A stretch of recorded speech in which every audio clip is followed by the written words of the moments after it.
and welcome to the episode second.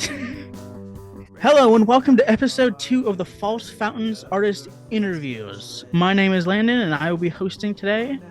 And our guest is Jono, Leti, the man behind CWAX. Thank you, sir. Thank you. A warm applause. Thank you, everybody. First out. Who are you? Who is Jono Leti? How did he start making music? I am a musician. I make indie lo-fi music because it's fun and I enjoy it. And it's a good hobby. Jono Leti is a stage name that I use because if people looked up my real name, they would find my music, and I don't want that. I used to not want that. I don't want my name attached to my work. I used to not want that when I worked with people that were like weird. But now I don't care. I could change it back, but it's kind of a thing now. So yeah, it'll stay as is. You've been rocking it for too long now. You can't just bail now. Yeah, it's been 2 years rocking it. Something So like Jono Leti is here to stay. For better or worse. Where did you start? What was your first projects? Early songwriting history, I guess, would be. I did start with music under a different name, which I don't want to expose. We'll keep that private. But if you know, you know, I guess. Just because some of the songs were not good and they were experimental but failed experiments. And I'm not really super proud, so that's why I moved on from that name to CWAX. Because I was finally proud of Rossi. So I released that under CWAX, and now CWAX is here to stay. And CWAX, is that a band? Is it just your solo project? Yeah, it's a group more so. Well, not really. No, yeah, it's kind of a solo project. But solo group with studio musicians. Yeah, I like to involve my friends and other talents because I have a lot of connections on campus where I attend school. So I like to involve people as much as I can. But I do write the songs and I manage the albums and all that kind of stuff. And you want to talk about any of the members' contributions to this new album EP? Yes, I do. My friend Gareth Metz played electric guitar on Rossi, and he also wrote the entire song Flowers by the Grave. The only part I had in that was producing. I produced, I added some instruments, and then I sang harmonies, but they were real light. It's Gareth's song, though. That's the biggest feature. And then this guy, Keanu, from campus, played drums. He's in a band called Pavilion. And then my friend Sophie sang. My dad played guitar. My sister sang on Saltwife. My friend Landon, my childhood friend Landon, played guitar. I sampled an old record, probably in 2018, and we took a lot of voice memos. So I just sampled a voice memo and made that into 4/4. So he plays the guitar, technically. He did a really good job. Yeah, he did, yeah. But do you guys ever plan on playing live? Probably. I've been asked that, yeah. I don't know, because we all have busy schedules. And also, I don't know if that's my thing right now. At least, right now. I would do open mics probably solo. Maybe Sophie could come along and sing Rossi or something. Not anytime soon. So I don't have anything planned soon. So maybe. No world tours or anything? Unfortunately, no. Maybe next year, though. All right, let's just start talking about the project itself, Saltwife. When did you start writing the songs for? What was the first song? When did you start writing it? I wrote Rossi first, and that was in October of 2024. And that was the first one. I didn't write any songs in between or while I was working on Rossi. I finished Rossi completely first. And then the flow of traffic, because I wanted Sophie on another song. So she sang it also in the flow of traffic. And then I forget the order, but worked from there until September of 2025 and just finished in like the middle of September. So almost a year of work.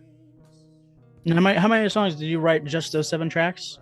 There were any extra freebies out there in your hard drive? There are no. There are not. Well, there were older versions of songs that I scrapped, or I changed them so that they became the new songs. Complete songs that I scrapped, no. Although there are 2 bonus tracks on the CD, which, by the way, I have to promote. I'm sorry. I do have CDs. The regular $7 version one comes with 1 bonus track, and the $13 one comes with three bonus tracks. Wow. Yeah, dude. If you are interested as a viewer, you can DM me at False Fountains on Instagram. Promo over. In that same vein, I understand there's a vinyl. There's a vinyl that was made. Is Yes, that on sir. you? Can we see it? I Yeah, want to see it. I can. Yeah, let me take you on a tour. There is a vinyl. It's a one-off. Only I own it. And let me show it off. It looks pretty sweet. I can't lie. Thank you. There it is. And then on the back, we've got the track list. Dang. So whenever you open it up, clear. Nice. Yeah, it's sweet. It's pretty sweet. And I have an unboxing video coming out soon on the False Fountains um, channel, so that should come out soon. But yeah, Awesome. really nice, and it plays well. It's 45 RPM, so it's better quality than 33. Really excited and proud of it. Since we just saw the cover, why don't you tell us how you made that? What's the story behind it? Actually, I took that picture on Thanksgiving. The picture is me at the beach, in a cool coat, like looking real emo. That was actually a rough day. It encapsulates the picture encapsulates the mood of the album perfectly, I think. It was Thanksgiving and I was supposed to hang out with my one friend that day, and he had plans, so he just invited me to go along. And then we got in an argument like the day before, and we were being all petty about it. And so I was like, I'm not going. I'm not spending time with you. So I went to the beach all day and hung out by myself. But it was genuinely a nice experience. It was fun. And I got an album cover out of it. Yeah, I'm cover of it. Yes, sir. Was it a worthy trade-off? I would say so. We're cool now. What is the Japanese? Is that Japanese on the side? It is, yeah. What does that say? Is that just sea wax? No, it says Project One nurtured and neglected. I had an idea for a trilogy. This was going to be like part one of the trilogy, and then I decided not to do that. Um, like a concept trilogy. So Mm. I still like the look of the Japanese on it, so I Yeah, kept it's it. cool. Yeah, but So there's not gonna be. it There's doesn't just no really more have trilogy. it doesn't really have crazy meaning.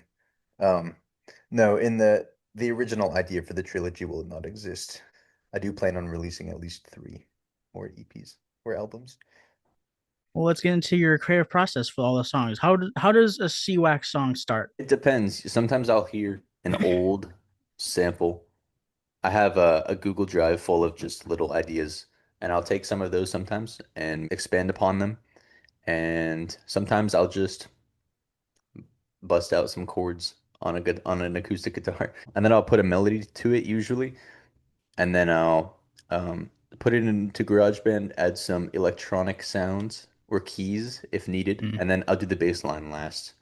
What would you say was the most challenging song on this album, short album EP? Would you say was the hardest to finish writing? Probably Asthma Day.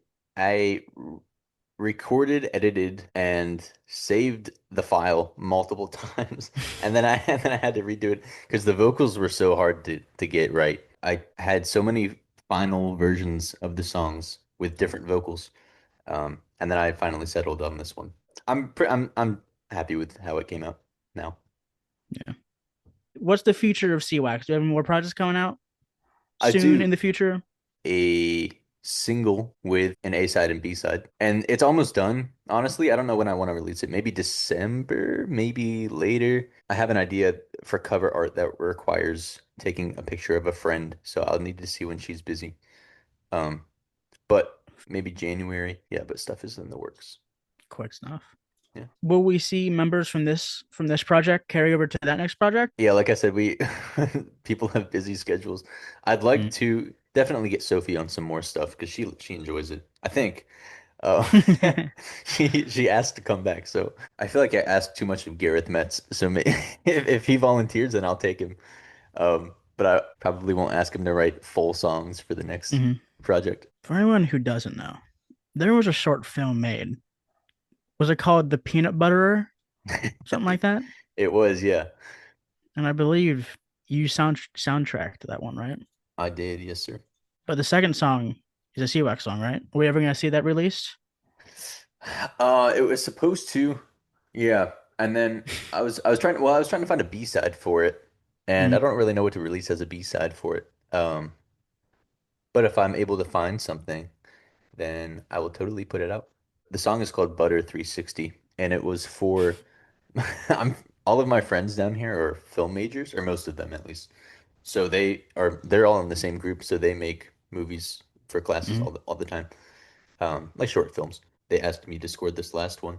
Yeah, and it was a really fun process. The song I made was completely out of my comfort zone. It was this metal Nirvana-esque Mm, song, which I never do, but it was cool. You can find the full film. I'll link it mm. in the description, so you can go check it out. That's all I got, dude. All right. This has been episode 2. Thank you for having me, having you on your technically your kind of show. Oh yeah. Thank you for letting me hijack it. Text. Sorry.